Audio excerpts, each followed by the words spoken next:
민중의 함성이 곧 헌법이다. 이 땅의 철학자 도올 김용옥. 겨울이 오고 있다. 아니, 봄이 오고 있다. 아니, 혁명이 오고 있다. 우리 민족 최초의 진실한 혁명. 잔인한 4월보다 더 잔인한 달이 다가오고 있다. 나는 너무 슬프다. 우리 조선의 민중이 너무 가슴 아파한다. 내가 왜 이렇게 갑자기 먹구름 낀 죽음의 계곡에 갇혀 절망의 탄성을 바라고 있는지 도무지 종잡을 수 없다. 묵시문학이 말하는 아비규환과도 같은 혼돈 속에서 나는 기묘하게도 도올의 로마인서 강해라는 희한한 성서 주석서를 집필하고 있었다. 너무도 슬프기에, 너무도 깊은 슬픔을 이겨낼 수 없었기에 나는 유대인 바울이라는 인물의 심정의 시면에 기대어 나의 슬픔을 극복하고자 했다. 로마인에게 보낸 이 바울의 서한은 예수라는 인물이 죽은 지 불과 25년 만에 쓰여진 것이며 그 서한이 완성된 후 15년 만에 예루살렘 성전은 파괴된다. 다시 말해서 유대인의 국가는 멸망해버렸고 유대인은 흩어져 향후 2000년 동안 다이에스포라의 서글픈 망명 생활을 해야만 했던 것이다. 그러나 바울의 로마인서에 새겨진 장엄한 논리는 기독교를 탄생시켰고 예루살렘 성전을 멸망시킨 로마 제국을 굴복시켰다. 향후 2000년 동안의 찬란한 서구 문명의 도덕적 뼈대를 이루었던 것이다. 로마인서는 인간 혁명의 매니페스토였다. 나는 이 조선 역사의 가장 심오하게 슬픈 이 시점에서 바울의 매니페스토를 뛰어넘는 우리 민중의 매니페스토를 선포하고자 했다. 함석헌 선생이 뜻으로 본 역사라고 말한 그 뜻을 새롭게 밝히고자 했다. 지난 금요일 아침 박근혜 대통령의 두 번째 사과 담화를 들었다. 그 담화는 전혀 사과가 아니었다. 오히려 첫 번째 사과 담화보다도 더 사악하게 짜여진 자기 정당화의 변명일 뿐이었다. 자기 행위의 도덕적 정당성을 변명하는 구질구질한 언사였다. 그 담화를 가장 가소롭게 들었을 사람은 다름 아닌 박근영과 박지만이었을 것이다. 가족을 자기 죄악의 유일한 근원으로 공표하는 박근혜는 무의식적으로 최순실을 비호하고 있는 것이다. 자기는 최태민의 사교에 빠진 적이 없다고 말하지만 국민들은 박근혜의 언행 전부를 사교로서 간주하고 있다. 금요일 박근혜 대통령의 담화는 대국민 담화가 아니었다. 그것은 자기의 은밀한 지지 세력에게 나는 아직 건재하며 굳건하게 버틸 것이라는 사인을 보내는 일종의 암호였다. 이미 자기의 지지 세력이 사라졌다는 것도 판단하지 못하는 무지한 영혼이었다. 하다못해 김병준 신임 국무총리의 내정을 둘러싼 절차상의 하자에 관하여 일말의 반성도 언급하지 않았다. 김병준은 제대로 된 학인이라 말할 수 없다. 생각해보라. 제대로 된 사람이라고 한다면 로고스적 상황 판단이 있어야 하고 절차적 논리가 있어야 하며 주어진 상황의 역사성에 대한 인식이 있어야 한다. 현 상황에서 그러한 제안이 들어왔을 때는 누구라도 이성적 판단력이 있다면 여야의 합의가 있을 때까지 기다리겠습니다. 라고 한마디 했어야 했다. 그렇게 현명한 자세를 취했더라면 그는 이 난국을 타개하는 정석이 되었을 수도 있다. 그러나 그는 정석이 아닌 사석이다. 그는 입뻥끗 할 때마다 여유가 있어 보이고 단호한 듯이 보인다. 한마디로 고수 같은 느낌이 들기도 한다. 그러나 그는 권력의 기회를 탐하기만 하는 가욕의 노예일 뿐이다. 자진 사퇴? 있을 수 없다고? 잘해보시게나. 바울은 이렇게 외친다. 나는 십자가에 못 박힌 예수를 선포하노라. 나는 바울이 말하는 십자가의 의미를 생각하면서 피눈물을 쏟았다. 그리고 원고지 위에 펜을 옮기고 있었다. 그때 호련히 내가 집필하는 서재의 작은 창문으로 노도와 같은 민중의 함성이 들려왔다. 나도 모르는 사이에 나는 어느샌가 민중의 틈바구니에 끼어 종로 한복판을 걸어가고 있었다. 충격이었다. 그것은 진실로 거역할 수 없는 거대한 역사의 쓰나미였다. 종로 대로로부터 광화문 사거리 주변을 꽉 메운 인파는 1만, 2만으로 셀 수 있는 그런 풍류가 아니었다. 20, 30만의 인파가 외치는 함성은 순간 나의 의식의 장에 저 바이칼호로부터 대흥안령을 거쳐 백두, 두륜에 이르는 거대한 광야의 지맥을 연상시켰다. 최근 나는 동북 삼성의 고구려 발해성을 답사하여 나의 살던 고향은이라는 다큐멘터리 영화를 만들었다. 맞았다. 그래, 맞았다. 이게 바로 내가 살던 고향이었어. 자동차가 사라진 텅 빈 종로와 질풍노도와 같은 인파의 홍류는 해방된 고조선의 영고 동맹제와도 같았다. 나의 살던 고향은 꽃피는 산골. 그곳은 억압도 착취도 사기도 없었단다. 조그만 밭대기 하나 있으면 못 살 일도 없었고 잘 살게 해준다고 꼬시는 사람도 없었단다. 내 주목을 크게 끈 1000명 가까운 한 시위대는 바로 중고생 집단이었다.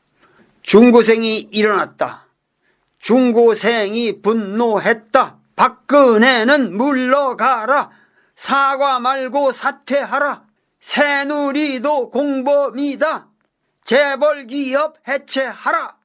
내가 중고생 시위대 앞에서 같이 종로를 활보하자 내 주변으로 엄청난 인파가 모이기 시작했다.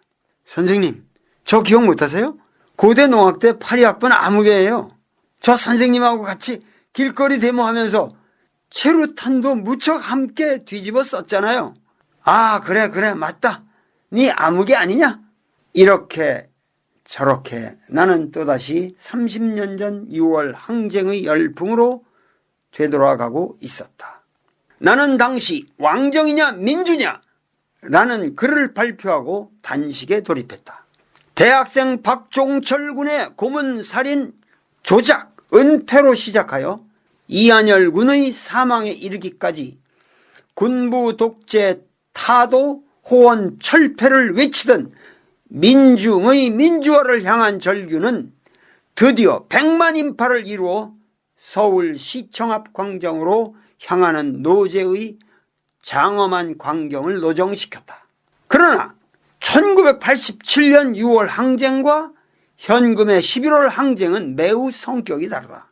6월 항쟁은 투쟁 목표가 폭압적 무단 정치의 타도였으며 그 대상은 절대악으로 보이는 선명한 개체였다. 다시 말해서 투쟁 목표가 민중 밖에 침입하고 있었다. 그것은 외제적 혁명이었다. 그러나 11월 항쟁은 투쟁 목표가 가냘픈 여인 허수 아비를 둘러싸고 놀아난 행정, 입법, 사법, 언론, 문화, 체육, 국방 전반의 국가 체제의 부패요, 괴멸이요, 야비한 기만성이다. 그 대상도 절대악으로 보이는 선명한 개체가 없다. 최순실이 대상이 아니라 그 야비하고 비열하고 저속한 뚜쟁이 아줌마를 국가 최고의 권력으로 만들어 놓은 장기간에 걸친 국가 권력 체제의 농간이요, 농단이요, 농권이다. 투쟁 목표가 민중 안에 거미줄처럼 들어와 있다. 그것은 내재적 혁명일 수밖에 없는 것이다. 그것은 민중의 자발적 각성의 힘에 의하여 민중 스스로를 개혁하고 개벽하는 어려운 혁명일 수밖에 없는 것이다. 그러나 아이러니컬하게도 그 험로의 종착역은 눈앞에 다가와 있다. 종착이야말로 진정한 시발인 것이다. 광화문 앞에 설치된 대형 스크린 무대 위로 아주 평범하게 보이는, 말도 아주 소박하게 하는 나이 지긋한 아주머니 한 분이 올라왔다. 그녀는 말했다. 하야라는 말은 할 수 없어요. 하야라는 말은 위험 있는 대통령 인격체를 전제로 해서만 가능한 말이잖아요. 그러나 박근혜는 이미 대통령이 아니에요. 대통령으로서의 위엄과 위신과 인격과 국정 승행 능력을 다 상실했잖아요. 박근혜는 대통령이 아닙니다. 박근혜는 불쌍하고 외로운 병자일 뿐이에요. 박근혜는 빨리 청와대를 걸어 나와서 병원으로 가야 됩니다. 빨리 박근혜를 입원시켜 줍시다. 거대한 찬사의 함성이 일시에 폭발했다. 나는 순간 직감했다. 우리의 민중은 이미 루비콘강을 건넜다. 바스티오 감옥은 이미 터졌다. 노론, 친일파, 친미 반공 세력의 강고한 족쇄는 이미 풀렸다. 나는 민중의 한 사람으로서 무대 앞에 앉아 있었다. 나는 민중에 의하여 발견되었고 민중의 함성에 떠밀려 무대 위에 설 수밖에 없었다. 사랑하는 동포 여러분, 그대들은 왜 이 자리에 나와 있습니까? 박근혜 정권을 타도하기 위해서입니까? 최순실, 최태민이라는 터무니없는 인간에 대한 분노를 표출하기 위해서입니까? 이 순간 여러분께서 단상에 서 있는 돌을 바라보는 그 가슴에 뭉클거리는 감정, 그리고 뇌리에 떠오르는 모든 일치된 언어, 그것은 바로 하늘의 소리입니다. 그것이 바로 이 시대의 철학이요, 이 시대의 정언명령이며 이 시대의 헌법입니다. 헌법은 조문이 아닙니다. 그것은 오로지 투쟁으로만 획득되는 민중의 양심이며 양식이며 끊임없이 변하는 괴상과도 같은 것입니다. 나는 말합니다. 그 분노의 불길로 우리 스스로의 존재, 그 자체를 불살라야 합니다. 우리 존재를 얽매고 있는 모든 체제의 압박을 불살라야 합니다. 우리의 혁명은 정권의 변화를 뛰어넘는 우리 의식의 혁명이며 제도의 혁명이며 가치관의 혁명이며 새로운 사회를 갈망하는 소망의 혁명입니다. 우리 모두 헌인간을 십자가에 못 박고 새로운 인간으로 다시 태어나야 합니다. 이러한 혁명은 어떠한 정치적 술수나 타협으로도 이루어질 수가 없습니다.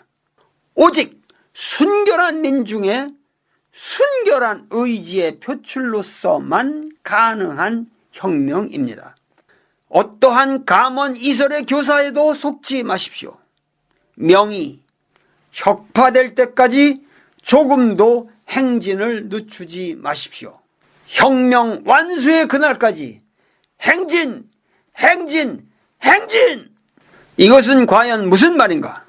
박근혜 정권이 들어서기 이전에 이미 청와대가 환관으로 득실거리게 될 것이라는 말로써 이 난국을 예언한 것도 나 도리였고, 박근혜 정권이 들어선 이후에 처음으로 대통령의 하야를 운의한 것도 나 도리였다. 한겨레 신문 세월호 참사 논설 속에서. 그런데 나는 최순실 박근혜 게이트가 터진 직후에 CBS 김현정 앵커와 가진 대담에서 모든 사람이 대통령의 하야를 자유롭게 논하고 있는 분위기에서도 나는 하야에는 반대한다는 역설적 논리를 폈다. 그러나 그 역설적 논리의 진의는 쉽게 하야하고 나면 그만큼 박근혜는 쉽게 면죄부를 획득할 것이며 또한 더욱 크게 문제가 되는 것은 박근혜라는 허상을 조장해온 정계, 관계, 재벌, 보수 언론, 보수 여론 조성층이 다 같이 쉽게 면죄부를 획득한다는 우려 때문이었다. 그렇게 되면 오늘의 사태의 죄악은 모두 박근혜, 최순실과 그 주변의 사기 집단 몇 명만으로만 귀결되고 우리 민족의 역사는 반성의 기회를 유실하고 만다. 비록 지지부진하고 더러운 변명의 추태가 계속된다 할지라도 그 과정을 존속시키는 것이 오히려 박정희, 박근혜 패러다임의 실상을 폭로하게 되는 것이다. 그러나 이러한 역설의 논리는 지금 박근혜의 두 번의 사과와 독선적인 신임 총리 지명 사태만으로도 설 자리를 잃었다.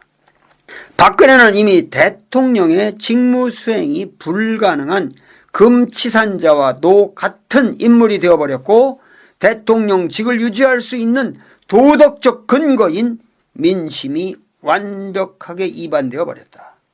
이러한 사태에서 우리가 직면하게 되는 선택은 많지가 않다.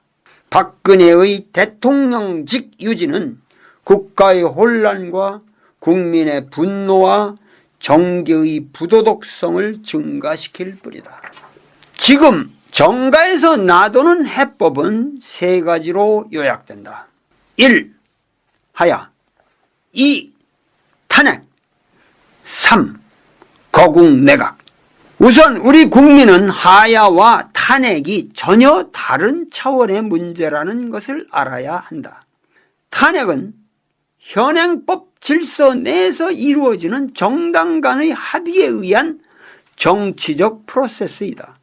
그러나 하야는 정치적 프로세스가 아닌 초법적인 도덕적 선택, moral choice이다. 이 도덕적 선택의 1차적 주체는 박근혜라는 자연인이다. 그러나 이 자연인은 어떠한 경우에도 이러한 도덕적 선택을 자발적으로 내릴 수 있는 인격체가 아니다. 그러한 인격체라면 어찌 최순실 게이트의 사태까지 당도할 수 있었겠는가? 그러니까 탄핵의 주체가 정당이라고 한다면 하야의 주체는 국민이 된다. 하야를 하게 만드는 사역자가 국민이라는 뜻이다. 이 국민은 반드시 혁명의 열기를 누그러뜨리지 않는 각성된 국민이어야만 한다. 그런데 탄핵은 문제가 많다.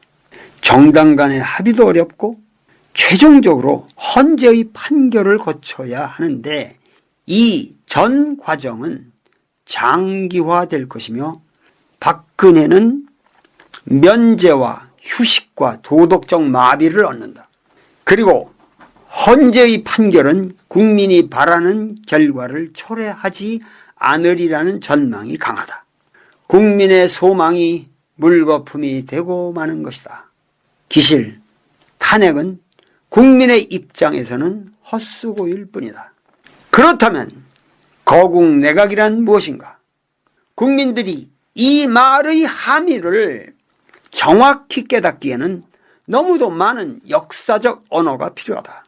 그 핵심을 말하자면 거국내각이란 국회가 국채의 전권을 쥔다는 이야기인데 이것이 정의롭게 이루어지려면 대통령이 소속 정당을 탈당해야 하고 일체 정무에서 손을 떼야만 가능한 것이며 특검도 거국내각이 구성한 엄정한 수사기관이 되어야만 한다. 그런데 실상 거국내각은 이루어지기가 어려우며 그 실제 내용으로 말하자면 하야와 크게 다를 바가 없다. 그렇다면 우리의 최종 결론은 단 하나만 남는다. 하야, 하야, 하야. 그리고 또 하야. 하야를 강행하는 주체는 국민이다. 다시 말하자면 지금 이 시점에서 하야라는 평화로운 사태를 유발시킬 수 있는 힘은 정객에게 있지를 않다. 국민이 국민의 힘으로 국민을 위하여 국민의 역사를 새로 써야 한다. 여기 내가 말하는 평화로운 사태라는 말의 함의에 모두가 주목해 주기를 바란다. 지금 집권자들은 국민의 분노나 항거나 시위를 과소평가하고 있을 수도 있다. 집권의 야욕을 허심하게 내려놓지 않는다면 또다시 북한의 위협을 도발시키거나 혹은 계엄 사태를 구상할지도 모르겠다. 우리 국민은 더 이상 이렇게 캐캐 묵은 수법에 농락당하지 말아야 한다. 군대도 이러한 사태에 대해서는 명령이 아닌 자체의 이성적 판단을 따라야 할 것이다. 군대는 국가의 군대이며 국민의 군대이다. 경찰, 군대 모두 폭력적 사태를 유발시키는 일체의 경거망동을 하지 말아야 한다. 박근혜의 지지율은 제로다. 언론도 국민의 열기가 파생시킬 수 있는 불확정한 사태에 대하여 정의로운 판단을 잃지 말아야 한다. 이미 보수와 진보, 야당과 여당, 지배자와 피지배자, 있는 자와 없는 자의 구분은 무의미하다. 오직 불행한 사태의 저지를 위하여 박근혜의 하야에 총력을 모아야 한다. 그리고 나서 다시 생각해야 한다. 이 사태의 죄악을 죄악으로서 깨끗하게 종결시켜야만 한다. 오늘 이 위대한 혁명의 국면에 대인의 우환을 지닌 모든 동포들은 민주의 제물로서 모든 아집을 버리고 혁명의 완수를 위해 전진을 멈추지 말아야 할 것이다.